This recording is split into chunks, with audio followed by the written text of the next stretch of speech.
कैसी ये हवाएं चली, उम्मीदें तुझसे जुड़ी।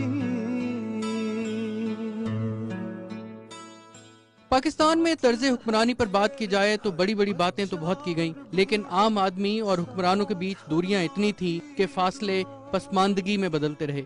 इमरान खान ने दर्द दिल और हमदर्दी की बात की तो कुछ अजब सा एहसास हुआ। उनको भी तू आज़मा, एक और कदम बढ़ा। लाहौर में सड़क किनारे एक शख्स को सोते देखा तो वजीर आजम ने यह फैसला किया कि पसमानदा अफराद की बात करना हक के हुक्मरानी की बात करना है। लाहौर के बाद अब इस्लामाबाद में पनाहगाह का इफ्तिताह भी खुद वजीर आजम ने किया है। वजीर आजम इस्लामाबाद में बनाई जाने वाली पनाहगाह पहुंचे और वहां का दौरा किया। पनाहगाह में मुहैया की जाने वाली सहूलियात का जायजा लिया। इमरान खान को पनाहगाह के हवाले से ब्रीफिंग दी गई। वजीर आजम ने पनाहगाह में बनाए जाने वाले बावर्ची खाने, डिस्पेंसरी और डाइनिंग रूम का भी जायजा लिया। वजीर आजम को पनाहगाह में दिए जाने वाले खाने और रिहाइश की सहूलियात पर ब्रीफ किया गया। नए सिलसिले को तोड़ तक पहुंचा।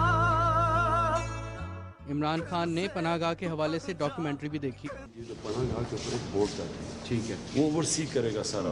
वो बोर्ड का बड़ा इम्पोर्टेंट है कि स्टैंडर्ड इसकी रखनी बड़ी इम्पोर्टेंट है। पेशावर में उनके पास जो कोई गवर्नमेंट बसेस हैं वो 2 बसेस चलाते हैं शाम को।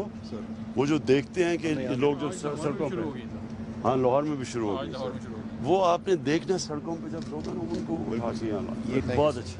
शाबाश।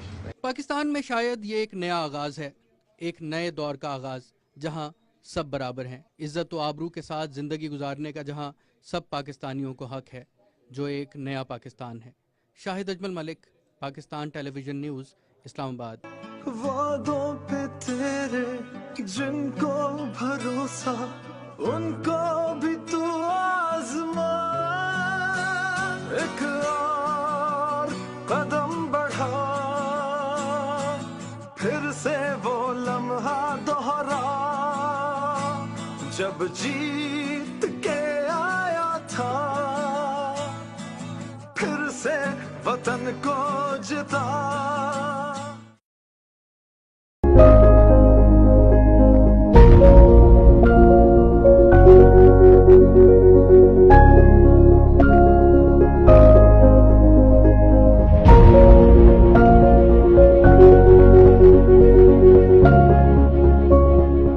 अस्सलामुअलैकुम, मैं सियालकोट से आया हूँ, तहसील डिस्क है मेरा जनाब। मैं इतने मजदूरी करना हूँ, किसी ले मिल जाती, किसी ले नहीं मिलती। तो इमरान साहब ने बहुत अच्छा किया कि आराम नाल आके लेट जाइदा, कोई परेशानी कोई टेंशन नहीं है। नहीं तो अगे बहुत टेंशन हो जाती है, दिहाड़ी लगती नहीं थी, आवाजारी बन जाती है, जाके तो फुटबारियां से समझदा है। अल्लाह ताला उन्होंने हयाती देवे तो होर तरक्की करन, होर किते कारोबार जेड़ा ना है इसी तरह का हर शहर च होना चाहिए। मेरा नाम जवेद इकबाल है। मैं इधर मेहनत मजदूरी करता हूँ, रात को आके इधर ठहरता हूँ। इधर खाना भी मिलता है, रिहाइश भी मिलती है अच्छी, बहुत अच्छा है। खान साहब ने बहुत अच्छा सोचा है लोगों के लिए, गरीबों के लिए। इधर दवाई भी मिलती है, डॉक्टर भी आते हैं रात को। हम बीमार होते हैं, दवाई फ्री मिल रही है, खाना मिल रहा है, बिस्तर मिल रहा है। इज्जत इससे बड़ी क्या हो सकती है? हमारे से पूछे, गरीब आदमी से पूछे तो इस हुकूमत को ता जिंदगी ही रहने दो। हमारे लिए, गरीब आदमी के लिए यह बेहतर है। अस्सलाम वालेकुम जी। सर हम फैसलाबाद तहसील जड़ावाला से आए हैं और इधर डॉक्टर के पास आए हैं और रात के हम लोग इधर आए हैं और कभी ऐसा प्रोटोकॉल नहीं देखा और कभी किसी हुकूमत ने ऐसा नहीं दिखाया। और बिस्तर अच्छे दे रहे हैं, खाना अच्छा दे रहे हैं, फ्रूट दे रहे हैं। तो हमारी तो दुआ है खान साहब के लिए, अल्लाह पाक इनकी जिंदगी करे। बेसिकली जो गवर्नमेंट ने ये जो शेल्टर होम बनाया है, यहाँ पे लोगों को जो है वो मेडिकल की फैसिलिटीज़ भी प्रोवाइड की गई हैं। यहाँ पर बेसिकली पहले जो भी लोग आते हैं वो पहले रजिस्ट्रेशन करवाते हैं अपनी रजिस्ट्रेशन डेस्क पे। उसके बाद जो है वो अगर किसी को कोई मसला है तो वो हमारे साथ जो है वो कांटेक्ट करता है।